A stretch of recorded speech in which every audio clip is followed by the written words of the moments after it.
Welcome into Order in the Court as we are having court in session right now on Queen City News Plus. I am anchor Brian Blakely. And I'm Chief Legal Analyst Khalif Rhodes. Buddy, always good to see you. How are you doing? It is. It's good to see you walking, limping, or crawling in. It doesn't matter. As long as you're in the chair, I'm happy to have you back over there. Almost 6 weeks post-op of a total knee joint replacement, and we are rolling now. So getting past the hard part and getting ready to get back into things in a big way. Of course, as you know here at Khalif, we got 3 topics that we're going to discuss today in Order in the Court. Court is in session. First one is we're going to discuss this 2 transgender Kansans here. They're suing the state attorney general right now, Chris Kobach, as well as other state officials, for a new anti-trans law that violates Kansas Constitution and Bill of Rights. Yeah, that's their argument. In the Bill 244, they're saying directly attacks these individuals, and it says the ACLU says legislation's direct attack on the dignity and humanity of transgender Kansans.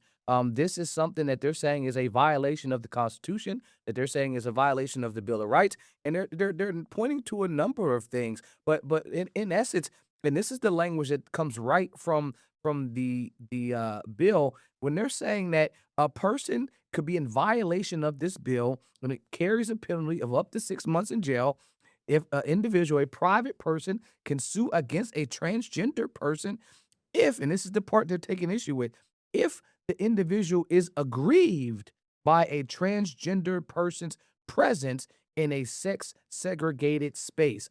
Additionally, they have concerns about making them to returning their license and get new license processes that removes their, as you see, it removes their markings and changes it to them getting a either male or female indicator. And so those are the things that they're basing their argument on.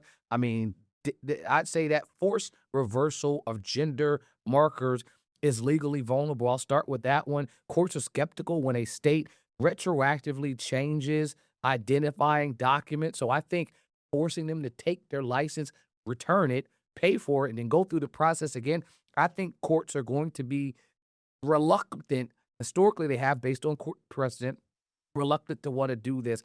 Provides no individualized process, exposes people to outing and harassment. I think those are going to be a number of things that they that they raise outside of due process claims, privacy violations, and equal protection. So I think that's probably where the state is the most vulnerable. Yeah, and one of the things here, too, it was on Friday that came out, an independent journalist there in Kansas obtained an internal Department of Revenue email that was sent to state employees claiming there is no such record yet to be invalidated with such a thing. So there's not a lot of precedent when it comes to this before. Well, there's precedent for documents being forced to be changed. So even if it isn't connected to transgender, the court will connect to any type of discrimination that's a protected class. So something based on race, age, sex, sexual orientation. If you can use those historical court cases to be analogous to this scenario, that's what the court will do. What you raised the question is, Brian, is do they have a case that's specifically on point? And there may not be many that are on point because it's a newer topic that is being legislated in real time. But I think that's going to be the first one. The other one is that language with that aggrieved by a transgender person. That is extremely ambiguous. That is extremely vague. It's going to be hard for the court to uphold that standard because case law supports not having vague, ambiguous guidance when you give when you're drafting laws. So if Brian, if you're in the bathroom and you are aggrieved by a transgender person, based on this law, you can bring a claim. Mm-hmm. But they haven't defined what aggrieved is. That's where the vagueness comes from. That's where the ambiguity comes from. And I think the courts will strike that portion down. While we have had bathroom type of legislation, North Carolina, right? No stranger to it of our own state. But I think that the state will have a problem defending its argument. The state saying this is not discrimination. Its rule is neutral. It's applied to everyone. I think it's going to be hard for them to say that when this was clearly drafted to address the scenario that they're saying here by these transgender individuals being in the bathroom. And the other thing, too, the two trans men here, they're trying to remain anonymous in this suit. They're known as Daniel Doe and Matthew Moe. They filed in the district court there. They're represented by attorneys from each law firm and also by the ACLU. And they're worried that they're going to be outed here for this as they're taking this to obviously the court here. But well, so you got two different claims, two different things that you got to deal with this suit. First, you got to deal with the injunction, and that's what they're asking. Stop forcing us to do this. Court, tell the state of Kansas that they can't do this, right? So they're asking for an injunction. I say it a number of times, what are the four standards for an injunction, Brian? Likelihood of success on the marriage, irreparable harm, balancing of the equities in the public policy, public interest. Do we have a likelihood of doing this? And does the public have an interest in doing this?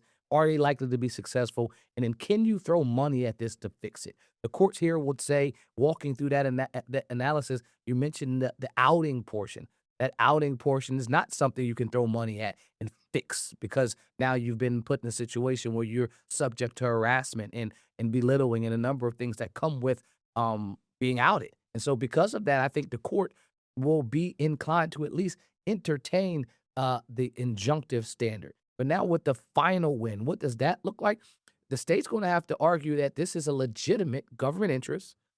We have a duty to protect the public, privacy in restrooms, in this administrative uniformity. It's not something where we're selectively picking these individuals. If the state can prove that, not in the injunctive portion, but the overlying case, I think they can be successful. Yeah, Monica Bennett, the legal director for the ACLU of Kansas there, she said in a statement, this legislation is a direct attack on the dignity and humanity of the transgender Kansans and undermines our state's strong constitutional protections against government overreach and persecution. So certainly a story that we'll keep following here when it comes to this and transgender and bathroom bills that's out of Kansas.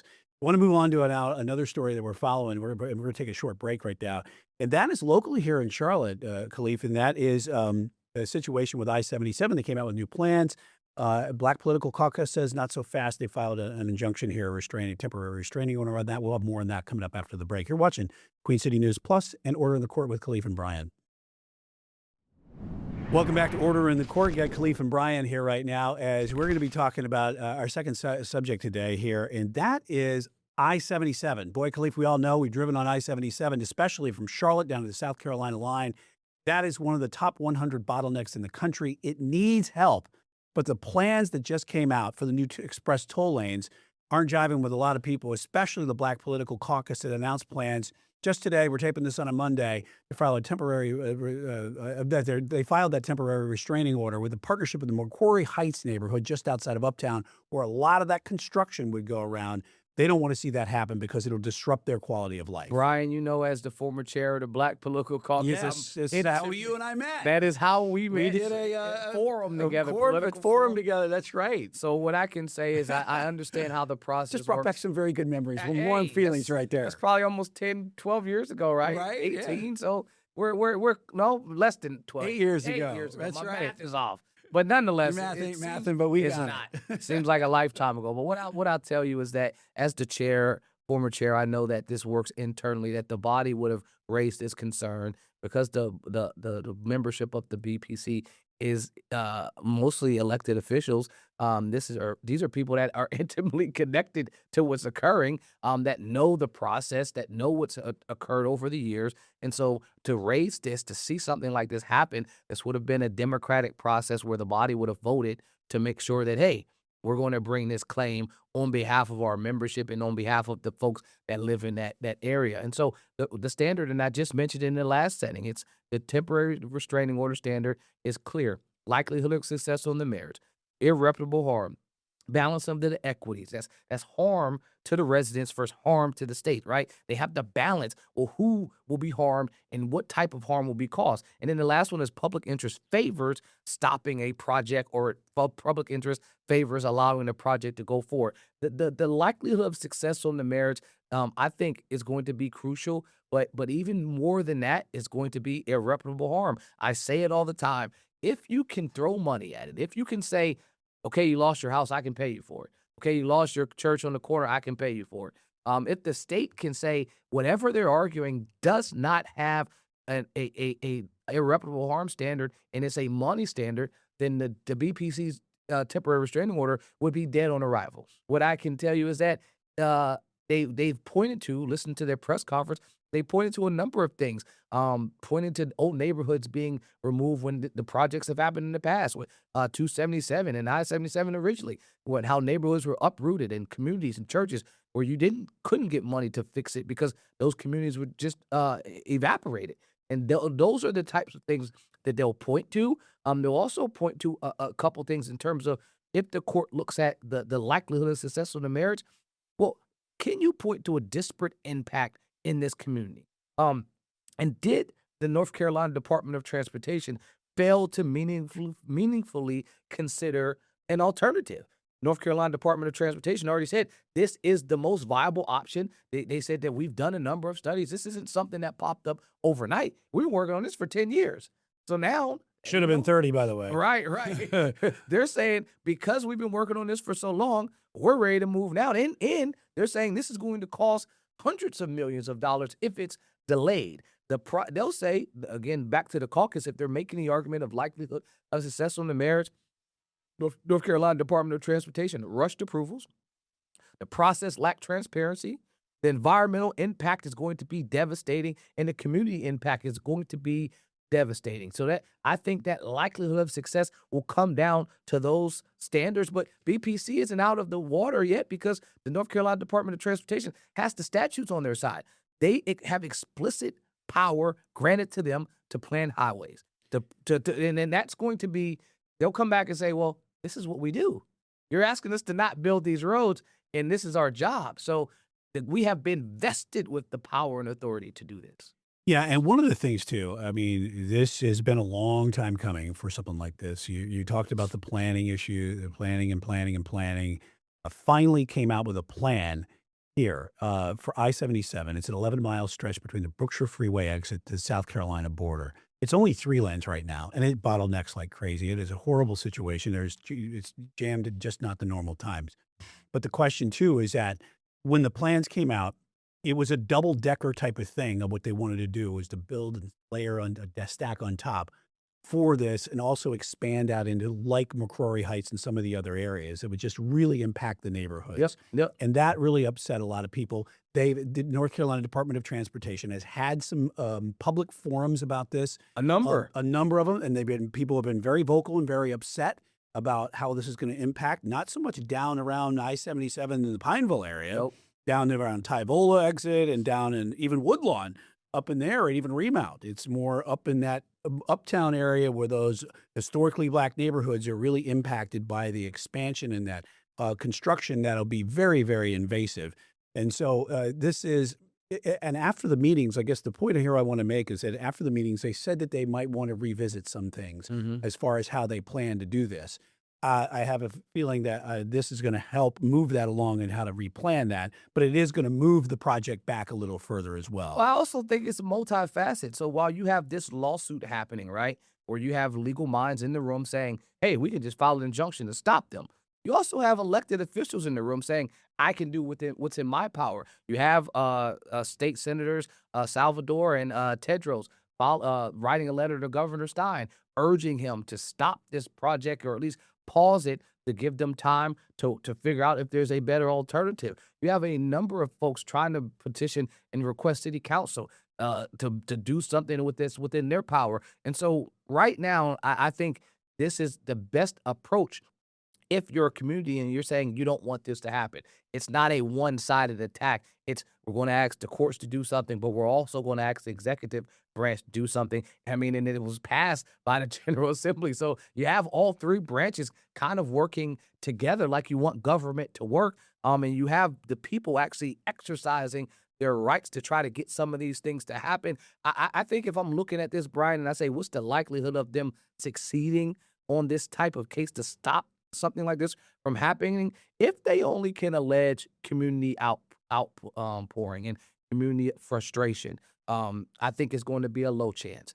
If they can allege procedural violations, didn't comply with administrative law, they failed to do something that they were supposed to do, I think it drastically raises the chances of the BPC's success. Now, if they can show a clear statutory violation, I think, and they can show irreparable harm. Yeah, we're very, very high to seeing something like this. Granted, this will have to be looked at by the facts. Like, I'd have to see what they're going to present, not just the complaint, not just the pleadings, but actually see what the hearing lays out and how the judge rules. And it'll delay the project even further. That's for obvious, and that's the goal. But the construction was not going to be done on this until early 2030s. It completed in the mid 2030s. Yeah. But this is the process to hopefully to help find a bit better of a solution here at I-77. And where this goes, we shall see, because now we have to see where NCDOT plans to come back after this and the public input that they got a scorching from a lot of the people here in Charlotte. Well, I think the public did what they were supposed to do. I mean, if you're not an elected official, you talk to elected officials. If they have a listening session, you attend and you make your voice heard at those sessions. And I think the public did that. And this is a historical context. I said it before, but Charlotte is not new to this. Just like our last story, we weren't new to bathroom type of bills. Charlotte specifically has a long storied history of building highways that have went through and destroyed neighborhoods. And so they will rely on that. Well, not the sure other thing you could look at is look at the way Charlotte is. They never really upended the south neighborhoods of Charlotte. I mean, just at 16, Providence going down through the middle of South Charlotte with no real highways. Correct. Going through. So I think if they just rely on that argument, though, it's not going to be one that stops it. But it is one that at least gets people to listen. So remember the multifaceted argument I said? I'm not sure if the historical impact will work as much in the courts, but I do think it works on a Governor Stein, someone that has Charlotte connections, that grew up in this area, that recognizes that, hey, I lived through neighborhoods removing. Having a father that worked at the first integrated law firm in North Carolina history, he recognizes that most of these communities that are coming and petitioning this to happen, his father was working to help. And so I think that outside of the legal aspect is probably going to be their route to success. Yes, good stuff. And we will keep following it for sure. Khalif, former chair of the Black Political Caucus. And certainly it's going to be a really talking story that we've always had here with the roads and the highways. And here in Charlotte, there's never enough, and then they never get built the way people want them to. So, and Brian, and before you go, I'll say this. Yeah. That is part of the analysis that the court will have to do. That balancing of the public, that balances of the equities. Like, does the harm to the community outweigh the harm that it would have on not having better roads? That's the court's question. And that I would hate to be the person to have to make that determination. Well, who makes that decision? One more last question here. Who makes that and when? If you're the judge, because they're asking for a temporary restraining order. This is now. This is in real time. There will be an initial hearing, but then later there'll be some permanent preliminary injunction that has a different, longer, more fleshed out hearing. But in that temporary restraining order, the judge right there on the spot, they'll probably do a written order, let them know what their findings are. But in that hearing, they'll be asking that question. They'll have to balance that in their brain. Hey, I got folks in South Charlotte that are trying to make sure that they can get home in 20 minutes instead of an hour and a half. But I also got folks in this community that are saying, hey, if you build this road to do that, my church, my graveyard, things that were there for the last 100 years may not be there anymore. That is a tough question to deal with. It is a great one, and we are going to be all over it here on Queen City News, especially us two right here. Other story, last one topic we're going to talk about before we take a break, Laken Riley, father of the young girl who was killed on the Georgia campus, is accusing the state university system of negligence here that says led to his daughter's death. We'll have more on that. We're watching Queen City News Plus, Order in the Court. We'll be right back. Welcome back to Order in the Court here on Queen City News Plus. You got Khalif and Brian, and our last topic of the day here. Really sad situation about what's happened in Georgia. The father of Laken Riley, the young girl who was killed by an illegal immigrant who lived nearby on the state university. The father is accusing the state university system of negligence that said led to her daughter's death. There are so many moving parts with this, and so I'll tell you the same way I talk to a jury, Brian, and any type of homicide case that I would do, which is there's not a heart that doesn't go out to the family of Laken Riley. Her father, as a father of three daughters, I could not imagine what it would be like to go through this. But anytime there is a death, there is an opportunity, I should say, for folks to try to figure out, well, what happened. And I think authorities are attempting to do that. They're trying to see, well, where did they miss the mark? What could have been done? What should have been done? And in the middle of doing that, this is when litigation typically happens. When you have a wrongful death, or when you have a death, there is going to be a family that's saying that death was wrongful. This young lady was in the prime of her life, going to nursing school, and she should still be alive here. And that is what they're alleging in their complaint. And they're saying, hey, who are we suing? We're suing the property managers. We're suing the University of System of Georgia. We're suing that who controls the University of Georgia. She was a nursing student. This individual was on the campus earlier looking through a window. And they're saying, then he fled off and ran into the woods. The father in the complaint is saying that your failure to notify the community, your failure to notify the school, to notify the students that there was someone that was on campus that was potentially and could potentially harm you was your fault. And that's going to be this is a tort claim, even though it's a wrongful death. All of them are going to start in tort, which is duty, breach, causation, and damages. Damages with death is obviously the most horrific type of damages.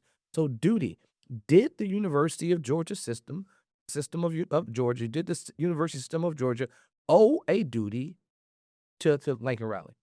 Did they breach that duty? And then this is the biggest portion, that causation.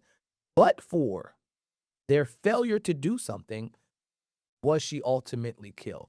I think that the causation is going to be the hardest one to get to, and I'll backtrack because before you get to causation, the system is going to do something called, they're going to say sovereign immunity.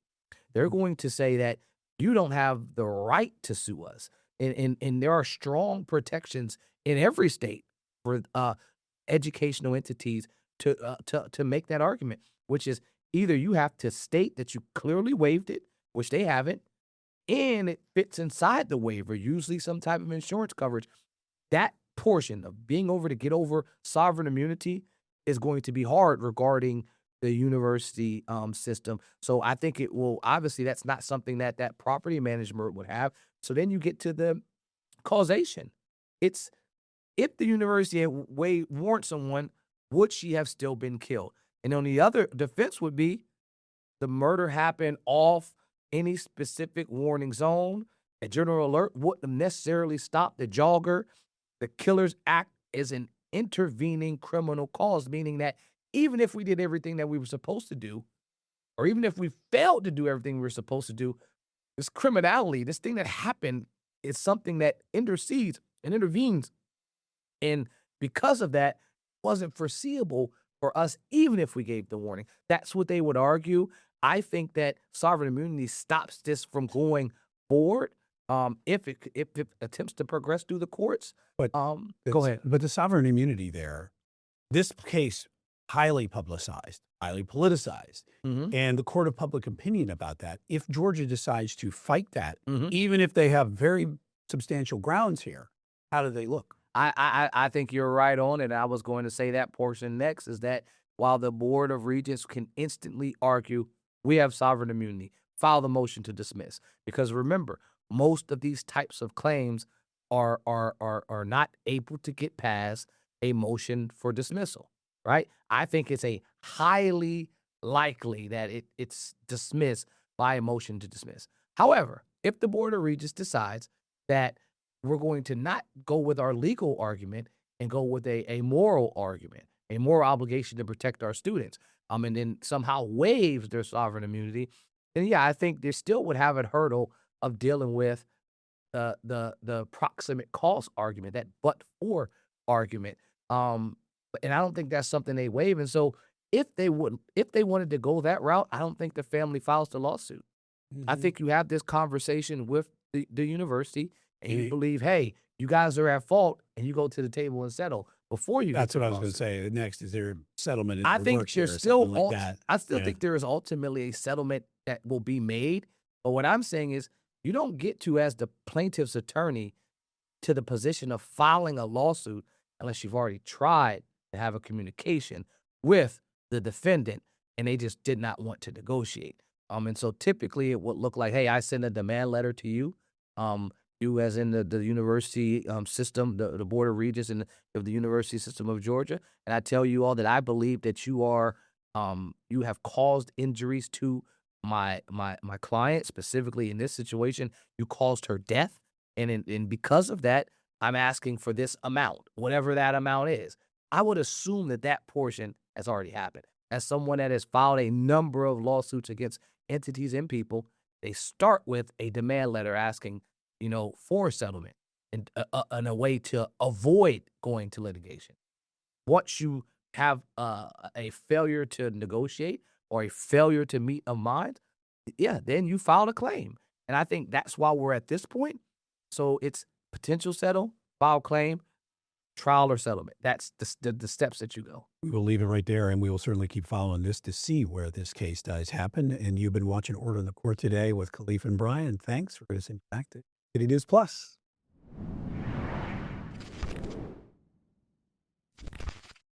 Queen City News Plus. Just search Queen City News on your smart TV's app store.